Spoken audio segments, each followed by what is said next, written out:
I want to acknowledge my family and friends, many who have traveled to be here. I am so honored with your presence and your support. I also want to say a special thank you to my mother, who has taught me strength, conviction, and how to be a dedicated professional and a devoted mother. I also want to acknowledge my children, Josh and Elise DeVere, who have tolerated my endeavors and my time away from home, but more importantly, have encouraged me and motivated me to continue. And lastly, my wonderful husband of 20 years, if you could come up for a moment. Yeah, come on. I want to, my husband Thad DeVere, I want to thank you for your tolerance, your understanding, your love and support, for making me laugh, and for making me not be so serious all the time. And in lieu of a bouquet, I am presenting this lovely fishing pole, which has a gift receipt included because I know it is not up to your standards. Thank you very much.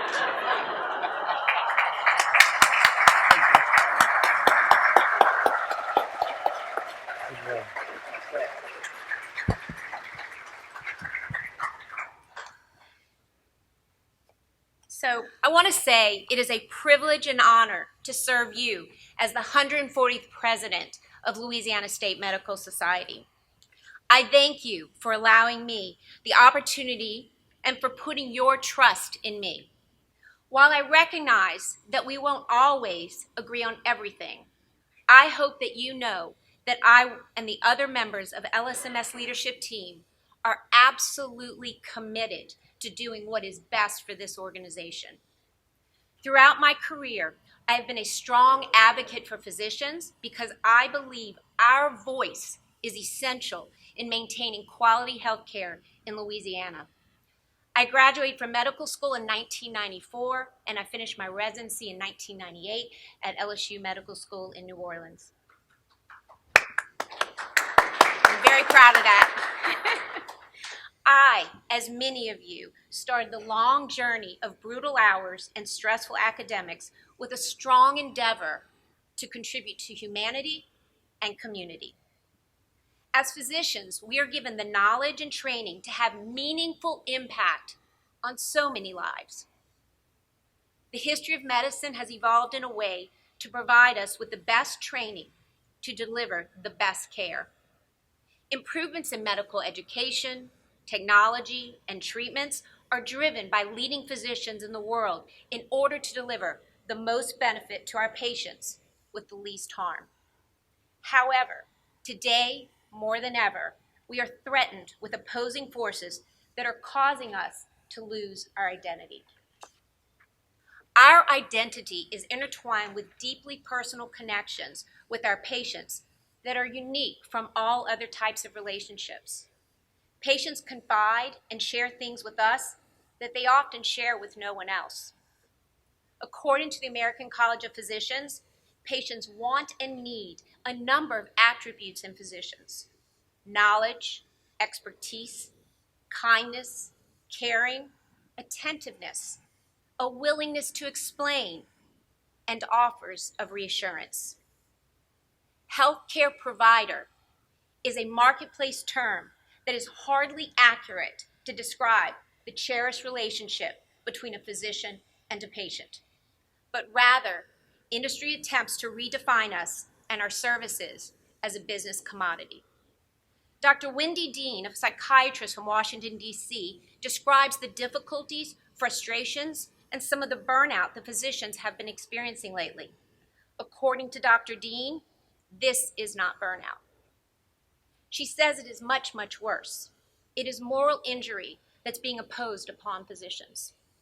In fact, Dr. Dean feels that calling out burnout is a false attempt to try to blame physicians for our inability or lack of resilience in dealing with changes in practice which are beyond our control, when actually the true problem is our healthcare system. She defines moral injury as perpetrating or bearing witnesses to acts that transgress deeply held moral beliefs.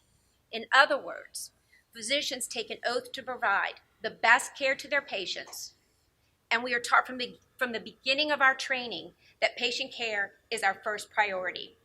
But then, physicians are limited by the business framework of healthcare. What we know is best for the patient is ultimately restricted, denied, or deferred by the economics of the healthcare system, what the insurer will allow, or even what's best for the hospital system. The term burnout implies that what we feel is our fault, that we are not well enough, that we do not care for ourselves enough, that we are not resilient enough.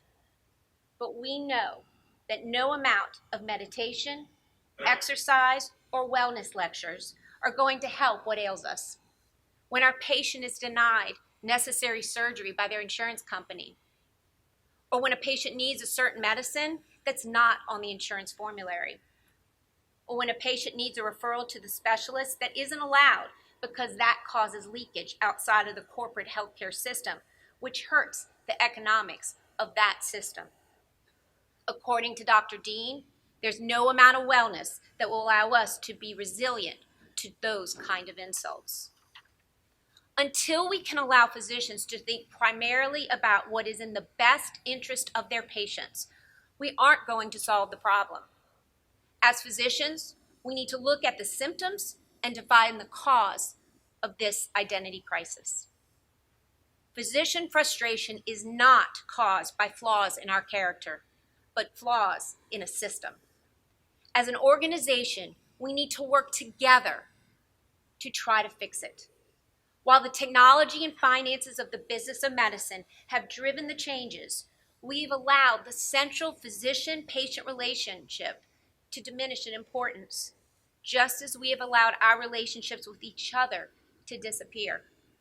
We must retake control of the care of our patients and how our identity is defined.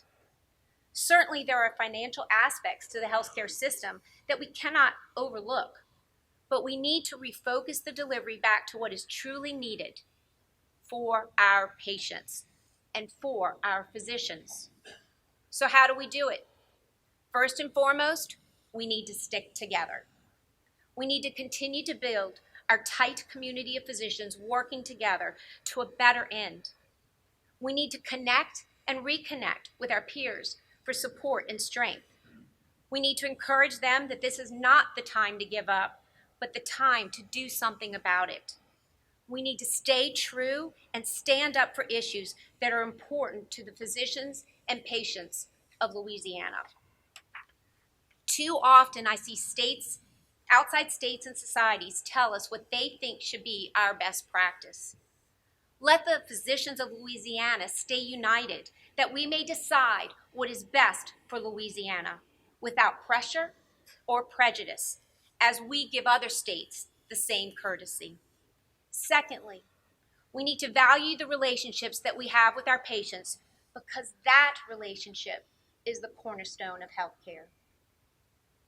We need to put a stop to non-compete clauses in employment contracts where physicians are cast aside as a failed business commodity instead of a valuable healer to their patients and their community.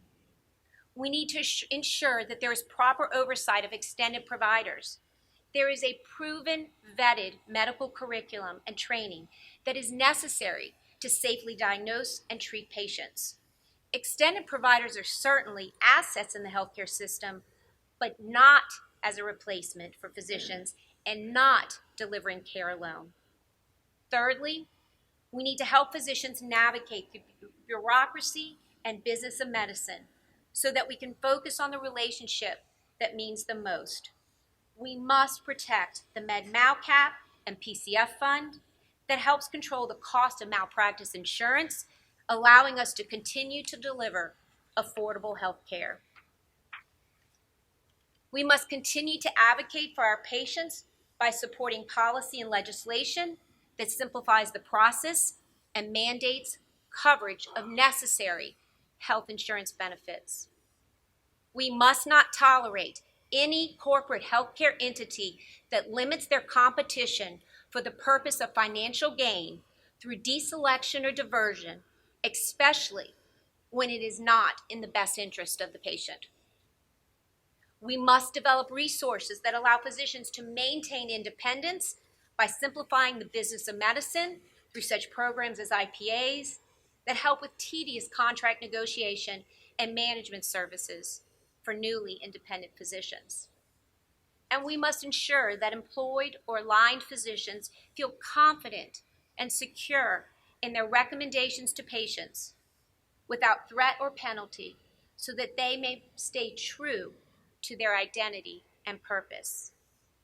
Finally, I'm here today as your president as a culmination of 22 years of service because I believe in my training, I believe in my profession, and I believe in you, the Louisiana State Medical Society, that together we can not just heal ourselves, but the people of Louisiana.